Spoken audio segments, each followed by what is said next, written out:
I'm Roman Yossi of the Nashville Predators. I'm Dante Fabro of the Nashville Predators. This is Philip Forsberg of the Nashville Predators. I'm Colton Sissons of the Nashville Predators. I'm Eustace Aros of the Nashville Predators. You're listening to the Renegades of Puck with Crazy Charlie. Welcome to the Bunker. Welcome to the Renegades of Puck podcast. I'm your host and captain, Crazy Charlie Saunier. And before we get started with the No Half Step in Hockey coverage, first, let me direct you to our home website, renegadesofpuck.com. Once you go to renegadesofpuck.com, you'll learn everything you need to know about the show. Once you're getting educated about the show, that's you can click on that merchandise tab. Can take you straight to our classic logo t-shirt, our Pride logo t-shirt, all of our different special event t-shirts, and so much more. All the gimmicks you've come to know and love and expect from Renegades of Puck are all still available in our online store, whether that's socks, throw pillows, wall art, bed sets. Makes no difference to the Renegades of Puck. Something like 88 different items in our online store.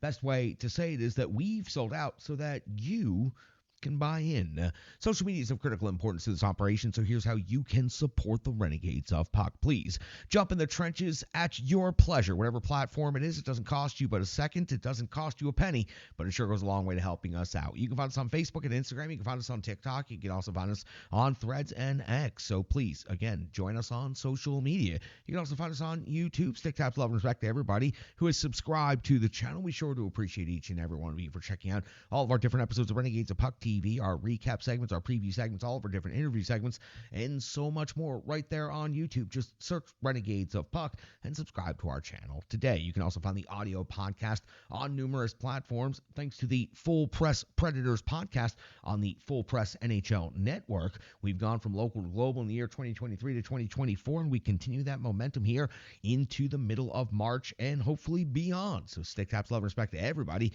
who's checked out the show. You can do that on Google, Stitcher, Spotify, Amazon, several different podcast platforms, whatever it is you prefer. Just search Renegades of Puck today. Venmo, that's how you can support the show financially. If you'd like to make a donation, we can always use a little bit of support. Every dollar goes a long way in helping this independent operation, and every single penny goes directly to supporting and building more projects and getting more equipment here for the studio known as The Bunker and the Renegades of Puck. Scan the QR code that's currently on your screen or just search Renegades of Puck and Venmo today, and you'll find us. Thank you so much in advance. Stick taps, love, and respect to everybody who's been able to make donations to the show over the last couple of seasons. Now, listen, I know it's time for No Half Step in Hockey coverage, so let me deliver the goods. It's time for Operation number 891. That's right. It's time for show number 891. And at this moment in hockey history, the Nashville Predators currently found themselves in fourth place in the Central Division after 69 games played. The Predators have a record of 40-25-4, 84 points as the Predators 7 points shy of an automatic qualifying playoff spot at third place in the Central Division,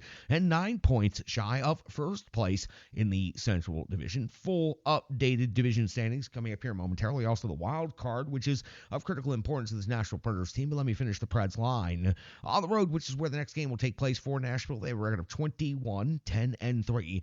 21 wins represents a tie for the most victories on the road in the Central Division. The other team with 21 road victories is the Winnipeg Jets. So the Predators, again, 21-10-3, emphasizing that a second time because that's a highly impressive road record. 227 goals scored on the season, 206 goals given up. That's a goal differential plus 21. That's the best the goal differential has been for this Predators team all season long. Let's talk about the standings. Let's start in the Central, then we'll go to the wild card. Then we'll talk about the Preds next week ahead, the Panthers, and the matchup ahead for this Nashville Predators team. In first place in the Central Division at this moment in time, the Winnipeg Jets, after 68 games, occupy first with 93 points. Colorado Avalanche are in second place with 93 points as well, but they have played one more game than Winnipeg, so the tiebreaker goes to the Jets. The Dallas Stars have also skated in 69 games. They have 91 points on the season, 2 points behind first place. The Nashville Predators, the first team on the outside of the automatic qualifying playoff spots, but leading in the wild card race. 84 points has the Predators in fourth place. In fifth place, the Minnesota Wild are 8 points behind Nashville with 76 points, and in fifth place, the St. Louis Blues are 9 points behind Nashville with 75 points, and in sixth place in the Central, the Arizona Coyotes have 61 points in seventh place, and the Chicago Blackhawks are in eighth place and officially eliminated from the season, 43 total points. Now, the updated wild card standings have the Nashville Predators continuing to maintain the first overall position in the wild card, 84 points on the season at this moment in time. time, that would mean a first-round matchup against the Winnipeg Jets if the playoffs were to start at this very moment. But that, of course, is going to change several times. The Predators could end up playing any of the teams in Winnipeg, Colorado, Dallas, or the Vancouver Canucks if they finish as a wild card team. We will have to see. We still have some work to do. The Vegas Golden Knights are in second place in the wild card, 79 points. That has them 5 points behind Nashville. Now, on the outside, looking in, Minnesota, St. Louis, 76, 75 points respectively. That is 8 and 9 points behind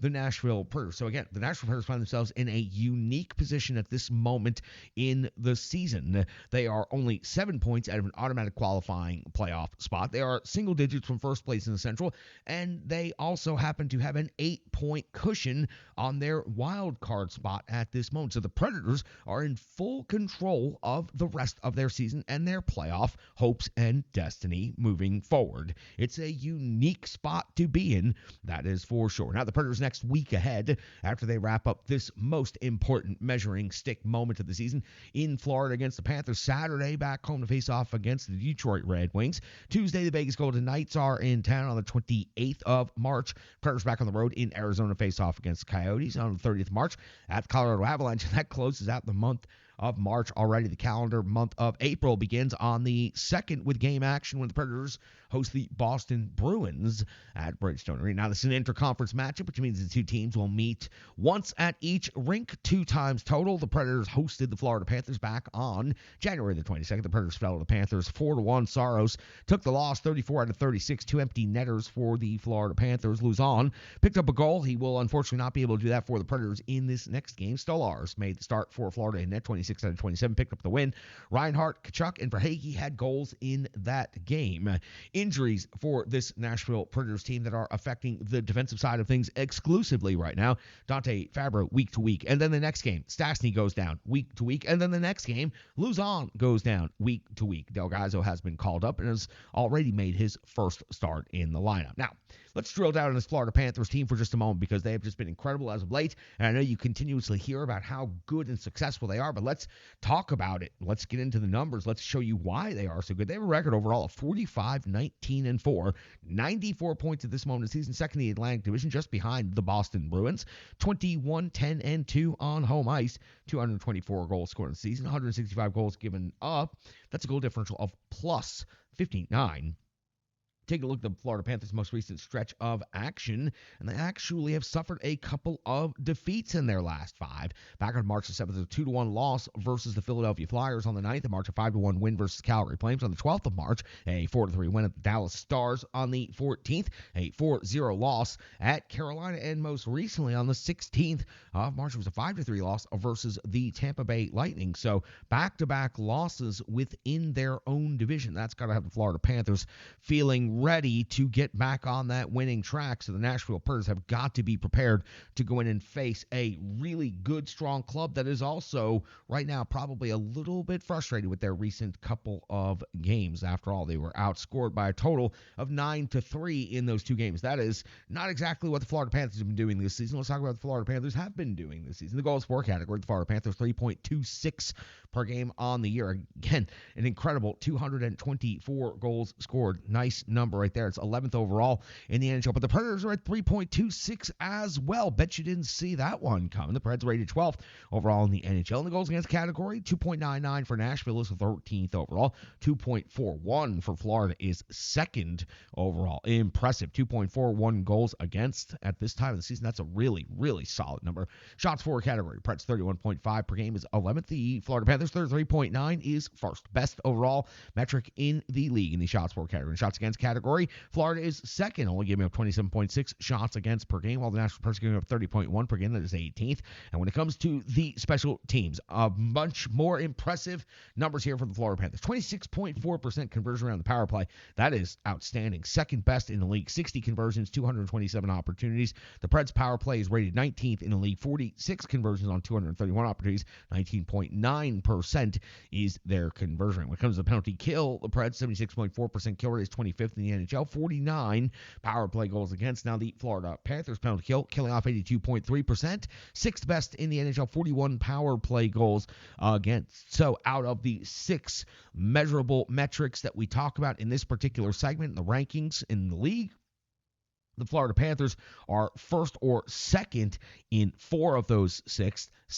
So 5 of their top 6 rankings here are in the top 10. And the only one on the outside is the goals for 3.26. That is 11th, one spot on the outside looking in. When it comes to each and every team in the NHL, tons of individual talent. We like to talk about the individual top 5 scores for each team, then the anticipated goaltending matchup. Let's start with the Nashville Predators. Updated standings and stats right here. Philip Forsberg, 36 goals, continues to pace the Nashville Predators, plus 38 assists, 74 points has Philip Forsberg, continuing now well above a point per game pace on the season. He had dipped just below it for a moment there, but now has roared back and 5 points ahead of games played, 74 points in 69 games. The captain, Roman Josi, has 18 goals and 52 assists for 70 points on the season. Nyquist is at 18 and 42 for 60 in his first year as a Nashville Predator.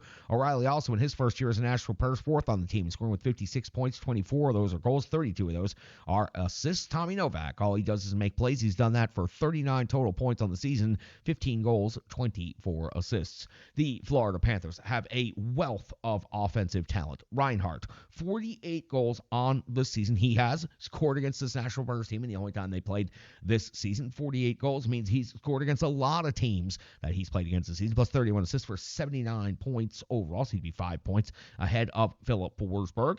Tkachuk, 22 goals and 54 assists and 76 points, and you know what kind of feistiness and jam he brings to the game. Verhaeghe's also scored against this Predators team this season, 30 goals on the year, 36 assists for 66 points. So the top 3 point getters on the Florida Panthers have all scored goals against this Nashville Predators team in the only game that they played against each other this year. Barkov, 18 goals, 40 assists for 66 points, and always dangerous as world-class distribution service. Rodriguez, 10 goals, 26 assists for 36 points.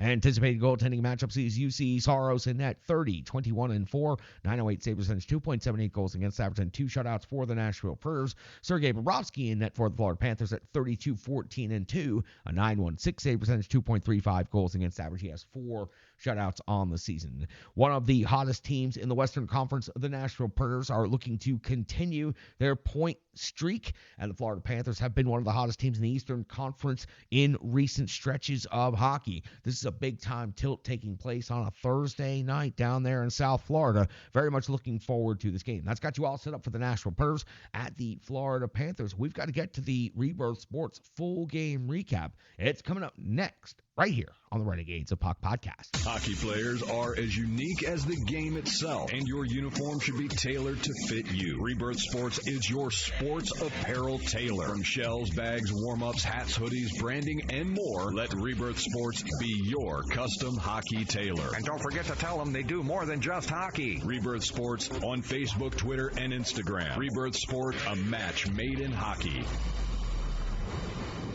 It's now time for the Rebirth Sports full game recap. We go all the way back to March 19th of the year 2024, when the Nashville Predators were welcoming in the San Jose Sharks for a potential trap game as the Preds return home from a long road trip. Andrew Brunette deploys his lines, defensive pairings, and because of some injuries, listen up to these defensive pairings. Forsberg, O'Reilly, and Nyquist are your first line with Villiers, Sissons, and Zucker. And then you'll see Jankowski, Novak, and Evangelista. Smith, McCarron, and Sherwood make up the fourth line. Out of the forward, new defensive pairings are as follows: Josi and Shen, McDonough and Barry, Del Gaizo, and Carrier.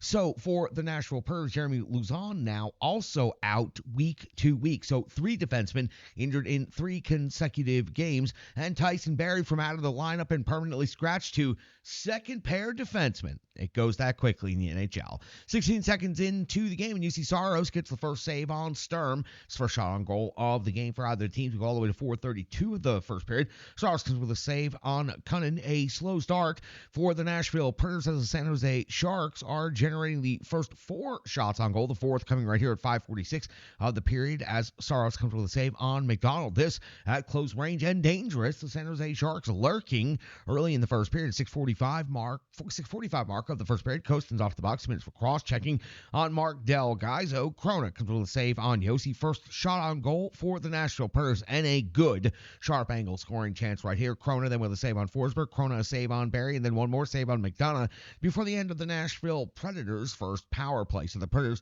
even up the shots on goal after their first power play, 4-4, getting their skates under them now. We're halfway through the period, and it's Luke Evangelista hitting the post off of the rush. It actually initially was off of the glove, then off of the post and out. Luke Evangelista flying early in this game. At the 11:10 mark of the first period, it's Krona coming with a save on Del Gaizo. At the 11:18 mark of the first, it's the captain, Roman Josi, with his 18th goal of the season. A heavy, long shot off of McDonough's feet from straight away. We've seen it so many times. Josi's 18th breaks through for the Preds. 1-0 now over San Jose. At the 14:04 mark of the first, it's Krona coming with a save on Philip Forsberg. At the 14:53 mark, Saros comes with a save on Ferraro. It's the first save in nearly 10 minutes of gameplay for UC Saros. 15:13 mark of the first, Krona comes with a save on Zucker, plus the rebound crash by Beauvillier. Solid scrum ensues afterwards. Good job by the Nashville Predators bringing the jam on this play. 15:57, Saros a save on McDonald. 16:20, Saros a save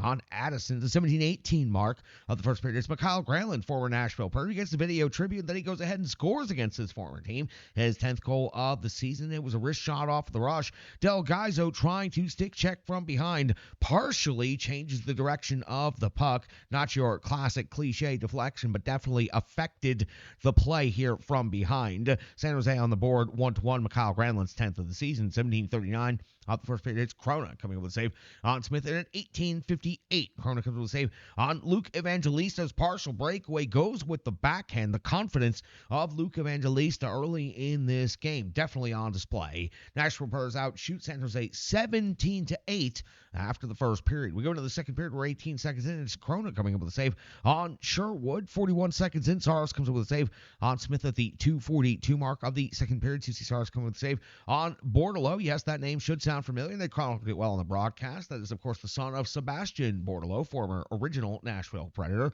lot of original Nashville Predators around this season. 5:32 of the second period, Saros comes with a save on Sturm's deflection. A strong puck tracking play right here by the netminder for the Nashville Predators, but it is just 12 seconds later when Ferraro for San Jose puts the Sharks ahead 2-1 with a long shot that goes bar down, beating UC Saros for Ferraro, his second goal of the season.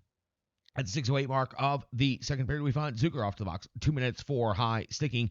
The Nashville Predators penalty kill would be exceptional. 0 shots against, and the Predators would generate some offensive zone pressure during the 2 minutes with the -1 attacker. At the 8:32 mark of the second period, it's Krona coming with a save on Forsberg. 9:35, Krona now a save on Sissons at the 9:37 mark. After the Sissons save, that puck trickles through, and it is Zucker putting the puck into the net.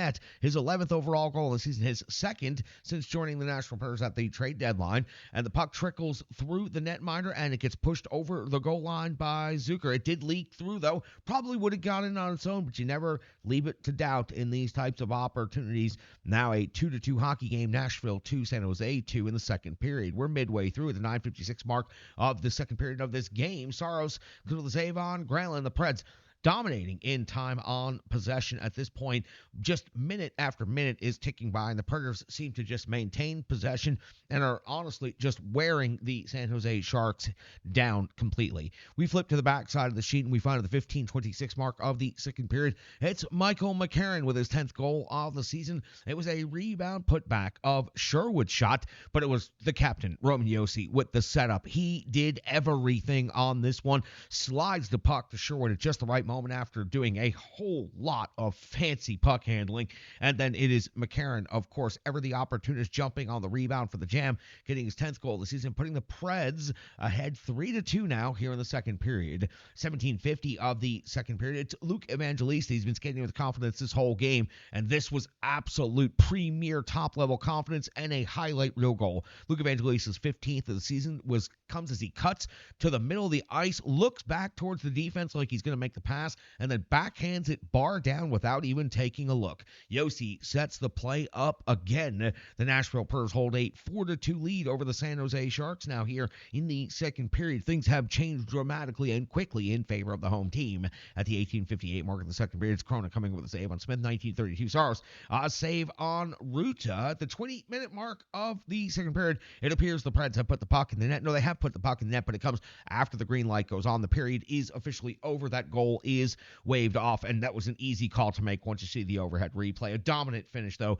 by the Nashville Predators in both the scoreboard and also on ice. Puck possession, shots on goal, just about every facet you can think of. The Predators just dominated here at the end of the second period. The Predators out shooting San Jose 26-17 now for this game. We go into the third period, and the 13 seconds in, UC Saros coming up with one of his better saves of the game on Sturm. His hard drive to the net. Saros, a big save right here to open up the third period. At the 150 mark of the third period, Zucker puts the puck in during a large pile up in the blue paint, waved off immediately for goaltender interference. So again, the Predators score just after the buzzer at the end of the second period. Now 150 into the third period, they have a goal waved off, and this is absolutely the right call. There were a ton of players and bodies in the blue paint. It was truly about a 6-player pileup with Zucker just kind of standing there holding on to the crossbar. So I think this is an appropriate call in this situation. 2:01 of the third period. It's Krona coming with a save on Barry. At the 4:17 mark of the third period, Ferraro off to the box. 2 minutes for high sticking. Krona comes up with a save on the captain, Roman Josi. Krona then comes with a save on Philip Forsberg. And then Krona has to come up with one more save on Zucker before the end of that Nashville Predators power play. We go a couple of minutes while the Preds continue to dominate possession and continue to tilt the ice, and we find midway through the third period at the 10:35 mark, it's McCarron picking up his 11th goal of the season, his second goal of this game, and Michael McCarron just right there jumping on loose pucks again, going to the hard areas and getting rewarded. His second goal of the game gives the Nashville Predators a 5-2 lead. We go a couple more minutes of the Preds just simply dominating, not giving up a single shot on goal, and we find a 14-13 Jankowski gets his fourth goal of the season. It was a deflection of Tyson Barry's shot into the top corner. This is a 5-star deflection by Mark Jankowski. The hand-eye coordination on this one, just exceptional, even otherworldly. Nashville now leads this game 6-2 at the 14:43 mark. That's right, just 30 seconds more. It's Philip Forsberg with his 36th goal of the season. He finds the loose puck there at the top of the crease, and he chips the puck over the pad and into the back of the net. Forsberg's 36th goal of the season makes this game 7-2 in favor of the Nashville Predators. Not done yet. 16-16 of the third period. It's Tommy Novak. All he does is make plays. He drives to the net hard, puts the puck in the net with his 15th goal of the season, giving the Predators the snowman on the board, leading 8-2, and that would be it. The Preds would continue to tilt the ice until the final seconds of the period would tick off, and the Predators would win this game by a final score of 8-2, out shooting the San Jose Sharks for the game 40-20, but the Preds in the third period alone out shooting San Jose 14-3. So another night where the Predators hold their opponent to very low digits, single digits in shots on goal in the third period. The Preds just barnstorm the Sharks at the end of the second and third period and run away with this one 8-2, sweeping the regular season series, taking all 6 points that they were available from the San Jose Sharks and continuing the point scoring streak. And the Preds continue putting pressure on the teams above. We'll have more on the analysis portion of things, plus the box score, and a lot more coming up. That was the Rebirth Sports full game recap. We've got so much more coming up next on the Renegades of Puck podcast. Hello, hello, hello. I'm Tracy, owner-operator of Strong Style Fitness. And that's me and my training assistant, Rizzo. And we are here to bring you fitness that meets you where you are by offering circuit classes, bar-inspired classes, Tabata workouts, boot camps, guided stretching, and more, all taught by a certified personal trainer, me. To learn more, go to our website, strongstylefit.com. Subscribe on YouTube at Strong Style Fitness. Follow on social media at Strong Style Fit. But most importantly, let's get you moving. It doesn't matter if it's your first workout or you've been doing it for years. Strong Style Fitness has the workout that meets you on your journey and helps you along the path to a happier, healthier life. I understand where you've been, what you were going through, and where you were going, and I want to take you there. We'll see you on the mat. Mwah. Welcome back in Renegades of Puck podcast. UC Saros gets the start in this game, gets his 30th win of the season, 18 out of 20, and the work declined as the game went along. He faced 20 total shots, right? Well, he faced 4 shots against in the first couple of minutes of the game, and then faced only 3 shots on goal in the entirety of the third period. So UC Saros faced 16 shots on goal after the first couple of minutes of the game in total. It was a light workload overall. It did look looked troublesome for just a second there while the Predators were behind by a goal, but the Predators came roaring back and made it such a dominant victory in this one that there's really no reason to critique UC Saros on any of the gameplay. It was a good professional victory, his 30th of the season, and again, the work declined as the game progressed, and UC Saros wasn't asked to do much of anything except kind of just hang out and be there once the third period arrived, and the Nashville Predators just barnstormed the Sharks at the end of the second and all through the third. And the captain, Romagnosi, was a big part of that barnstorming. He had a goal and 2 assists in this game, 3 points in this game, another multi-point game for Romagnosi during this point-scoring streak for the Nashville Predators. For his Nashville Predators, being the captain means you get the credit, you also take the blame. 70 points on the season now for Romagnosi. Is he as good as ever right now? Back in the Norris conversation. I truly believe he's back in the Norris conversation. And is he as good right now as he was during the season when he put up the 96 points? The game that he is playing right now, the puck movement, the passing, the vision, all of it, plus the defensive side of things, he's maintaining his own end of the ice. He's got 3 of his regulars now down and out of the lineup. So the captain, Romagnosi, has to really step up on the defensive side of things. But again, Yossi now at 70 points on the season. He started so slow, and now he's just roaring to a finish. I have no idea what the ceiling is for the captain, Romagnosi. He's piled up so many points in such a short amount of time. If he continues at this type of progress, he could easily eclipse 85 points again, although it's going to be tough to maintain this level of production from the blue line down the stretch. Romagnosi's just been incredible as of late. Definitely back in the Norris conversation. Philip Forsberg's got a goal and 2 assists. I told you he would feast on some of these lesser teams in the standings. 3 points in this game now, 36 goals on the season. He also had 5 shots on goal, and only 16.55 in time on ice. Just solid performance all the way around. Gets himself 3 more points. Continues to be the team leader in points, 74. Pretty tough to see Romagnosi roaring up in your rearview mirror in the Philip Forsberg then also equals him with 3 points to keep that margin right now. 36 goals. The 1 goal gets him 1 goal closer to 40, and I believe 40 and beyond is almost assured for Philip Forsberg. I think he's going to reach those numbers. Sherwood put up 3 assists in this game. Also had 2 shots on goal, 12-34 in total time on ice. You got to give Sherwood so much credit. He has been out there with McCarron and with Smith, and they have been noticeable and at times even dominant. They've been starting games. They've been starting periods. They've been setting the tone, they've been setting the pace, they've been earning power plays, and they've been putting the puck in the net with some regularity. Sherwood with 3 assists right here. McCarron had 2 goals in this game from that line. So again, highly impressive stuff coming out of the 4th line for the Nashville Predators. And when Andrew Brunette can run his system the way he wants, roll all 4 lines, and get production, value, and good, strong hockey out of all 4 of those lines, well, then this Nashville Predators team is dangerous against any single opponent in the National Hockey League. How will that translate to a best-of-7 series? If the Preds can maintain the energy and can maintain rolling these 4 lines like they have been and getting the production and the goaltending, well, then this team is very, very dangerous. We have to talk about Ryan McDonagh. Ryan McDonagh is not an offensive juggernaut, but on this night, an all-time franchise-type game on the blue line. 3 assists. No, that's not the most all-time by any means, but his 24.50 in total time on ice and the +6 metric, that's probably the first time you've heard that mentioned all season long, but it has to be mentioned right here. Ryan McDonagh had 3 assists in this game and was +6 overall. Add 2 blocked shots to that as well, and his 24.50 in team leading total time on ice. And Ryan McDonagh puts up an all-time game out there on the blue line.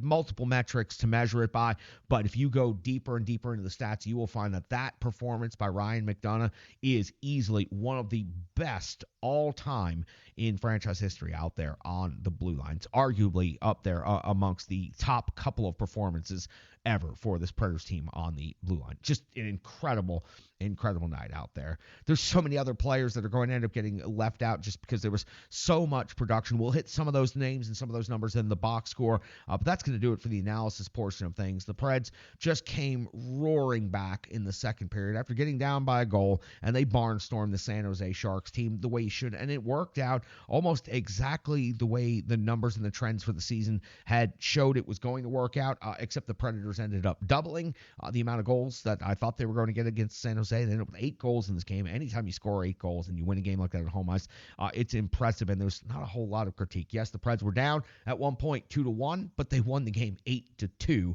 Hard to argue when the results are like that. Let's hear from our good friend Stripe Digital, then we'll hit the box score. That'll allow us to give a little bit more analysis, a little more thoughts on a couple of more of the players that participated in this offensive explosion, putting up a snowman on the scoreboard at Bridgestone Arena against the San Jose Sharks. We'll be back to the Renegades of Puck podcast, the good cold hard numbers under the box score right after this. The digital environment can be quite intimidating, time-consuming, and cumbersome, especially with all those other areas that need attention at your business, and that's why Stripe Digital Solutions is here to help.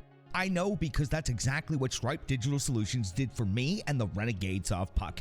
From designing my home website and helping me create my merchandise to special event posters, brand building, and social media management. But it's not just that, it's so much more. Stripe Digital Solutions has helped me every step of the way. From startup to full-time operation, Stripe Digital Solutions has been there to assist and advise every single step of the journey. In today's fast-paced world, the path to success is having a strong digital partner, and nobody is better in the trenches than Brandy and Stripe Digital Solutions.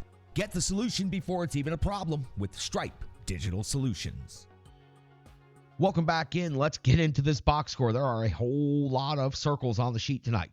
McCarron has 2 goals in this game to lead the Nashville Predators. Also on the forward side of things, Luke Evangelista. What a sick backhand that was. Cuts to the middle, looks out towards the D, and puts that backhand bar down towards the net. Luke Evangelista is just gaining so much confidence out there on the rink and just getting better and better all the time. Great to see. Philip Forsberg has a goal. Jankowski has a goal. Tommy Novak on Jankowski's deflection. That's one that kind of got left out of here on the cutting floor. Jankowski's deflection was a 5-star redirect in every way. Just awesome stuff for Jankowski. Tommy Novak, all he does is make plays, picked up a goal in this game. Zucker picks up a goal in this game. The captain, Romeo, also picks up a goal. When it comes to assists, wow, 3 was the magic number as McDonough put up 3 assists this game. Sherwood also put up 3 assists. Forsberg had 2. Romeo had 2. And then Tyson Barrie picks up an assist on the Jankowski deflection.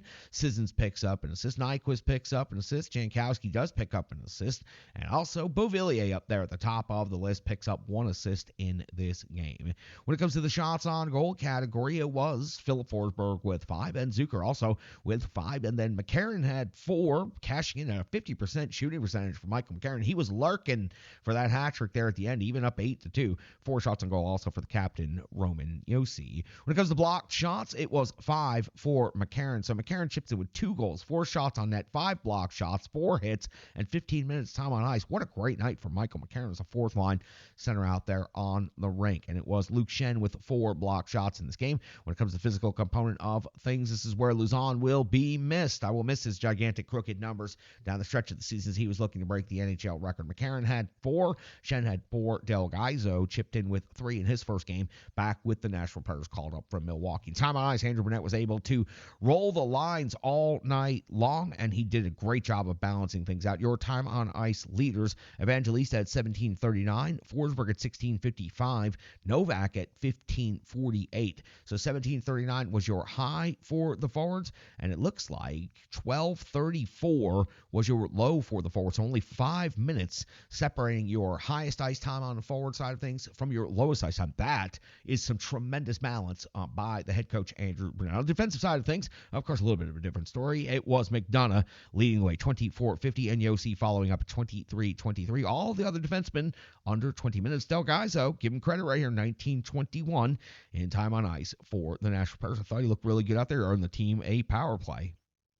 When it comes to the power play, it was the Nashville Predators going 0 for 2 in this game. It was Forsberg with 2:27 in total time on ice. O'Reilly 2:27 from the forwards, also Nyquist, and then 2:34 for the captain, Romeo. So on the PK, the Nashville Predators went 1 for 1, so perfect in this one. McCarron had 1 minute and 1 second of penalty kill time. Jankowski had 59 seconds, and on the defensive side of things, Del Gaizo had 1 minute and 1 seconds. Chen had 1, and McDonough had 59 seconds. I'll throw Carey in there with 58 seconds as well. Good job by the PK unit, killing off the only shorthanded situation that they faced in this game. In fact, they did not even give up a single shot on goal. UC Saros in this game went 18 out of 20, gave up 2 goals against, 18 even strength save, an in-game save percentage of 900. But again, not a whole lot to do as the game faded away quickly from the San Jose Sharks. Saros mostly just got a chance to hang out at Bridgestone Arena and listen to Rocky Top get played. A couple of other numbers falling out of the box score. Face-off winning percentage, impressive by the Nashville Predators. 2 for 3 in this game on every situation. 66.7% is how that works out. 21 block shots, also a nice number. 17 hits, 6 takeaways, 10 giveaways, a little sloppy with the puck, but a lot of that occurred in the very early portions of the game when the Nashville Predators were kind of fooling around with the San Jose Sharks, or maybe they just want to let their old teammate Mikhail Granlund get yet another goal against the Predators since leaving the team. That's going to do it for the box score, and that's going to do it for the analysis. An 8-2 game. The Nashville Predators drubbed the San Jose Sharks on their home rink, and they didn't get caught in the trap. They got out of there with the 2 points. They sweep the regular season series against the San Jose Sharks. Impressive stuff. Anytime you put up 8 goals and anytime you start having multiple bottom 6 forwards put up huge 3-point night, 2-point nights, 2-goal nights, it's great all the way around. It's great for the team. Balanced. Coaching staff's doing a great job right now, and the point streak continues. The Preds continue putting the press on the teams in front of them in the standings and continue also adding more pressure to teams behind them in the standings as it's looking more and more unrealistic as teams like Minnesota and St. Louis starting to fall 8 and 9 points behind the Predators as we're just about to hit single digits to go in the season. So for the Nashville Predators, they find themselves in a very, very interesting and unique spot after beating the San Jose Sharks. Now they'll get themselves ready for the Florida Panthers. Before we talk about that, though, I want to take you back to the Nashville Spartans. I had a chance to talk to assistant captain Ronan Keenan of the Nashville Spartans. The Spartans, of course, defeated the Toledo Cherokee by sweeping the best-of-3 series on home ice last weekend. Now, the Nashville Spartans are getting ready to take on the Bold City Battalion. That's going to take place on Thursday afternoon in Utica, New York. It's their first game in the national championships for the USPHL Premier. I'll be bringing you updates on the tournament as the next couple of shows unfold. The Nashville Spartans have a great opportunity going to Utica as one of 16 teams to represent the USPHL Premier and fight it out for a national championship. Here was my conversation with Ronan Keenan before the team got dressed, got on the bus, and headed off to Utica. I'm here with Nashville Spartans assistant captain Ronan Keenan. Ronan, first playoff series in franchise history, 2-0 sweep this weekend.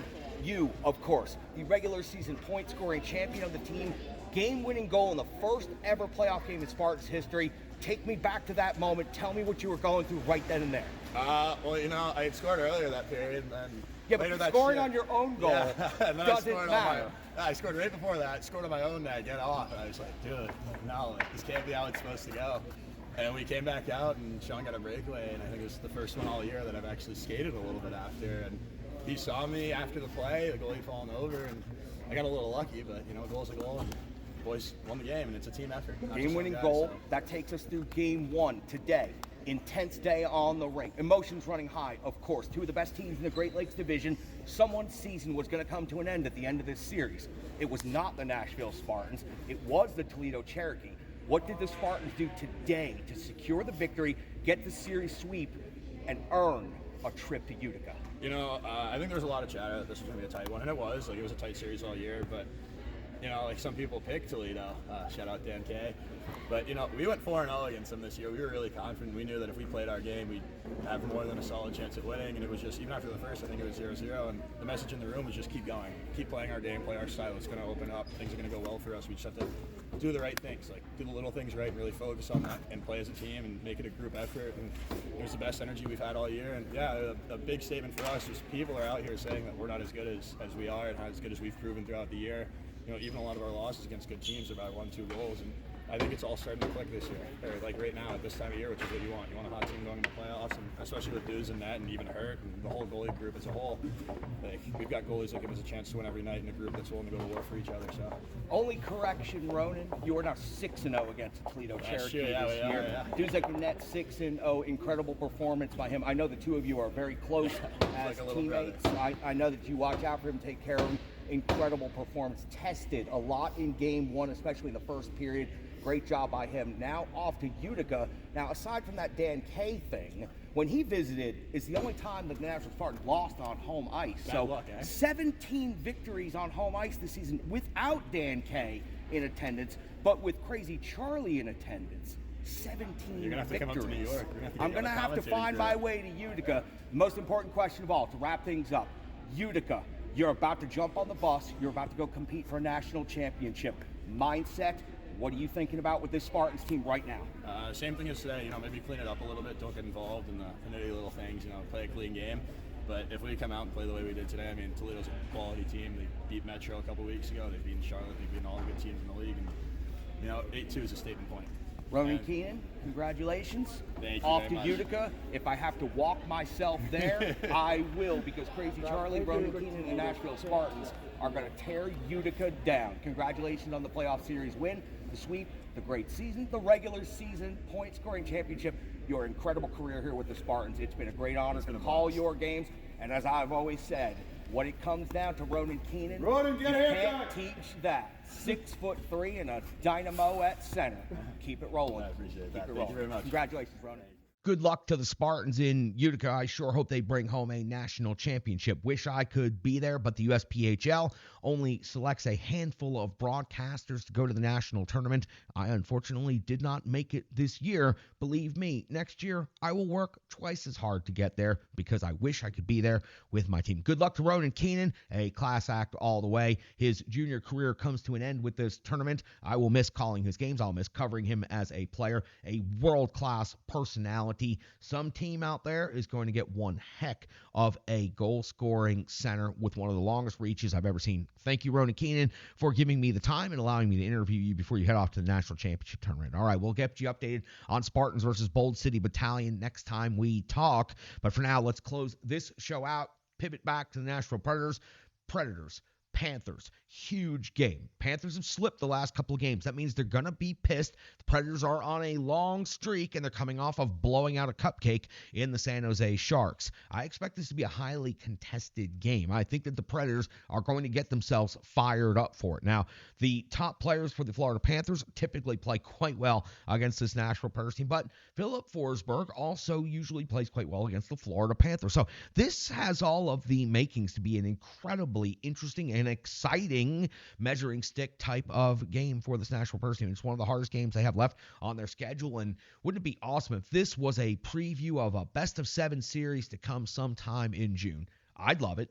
Florida Panthers fans would be just fine with that. It would be great, wouldn't it? Let's get there. Best of 7 against the Florida Panthers sometime in June for the Nashville Predators. There's only about, a handful of regular season games and 3 rounds to go before you get to that point. So that's going to do it for this particular episode. Operation 891 is in the books. Pumped about this game. Nashville Predators point streak is on the line. They're going for the all-time franchise record, and they've got one of the toughest teams in the league, and they've got to go into a pretty tough rank. So it's going to be difficult for the Nashville Predators, but they have made overcoming difficulties and proving people wrong somewhat of a staple of this season. There's not a person on earth that thought the Nashville Predators would be single digits from first place and have an almost double-digit lead on a playoff spot at this moment in the season after 69 games skated and past St. Patrick's Day. Nobody thought that. This team continues defying expectations. So, for the Nashville Predators, keep on rolling. Go to Miami, let it all hang out there, and come on back home and keep the point streak rolling and get ready for the Wings. That's going to do it for Operation 891. I'm your host and captain, Crazy Charlie Saunier. Stick taps, love, and respect.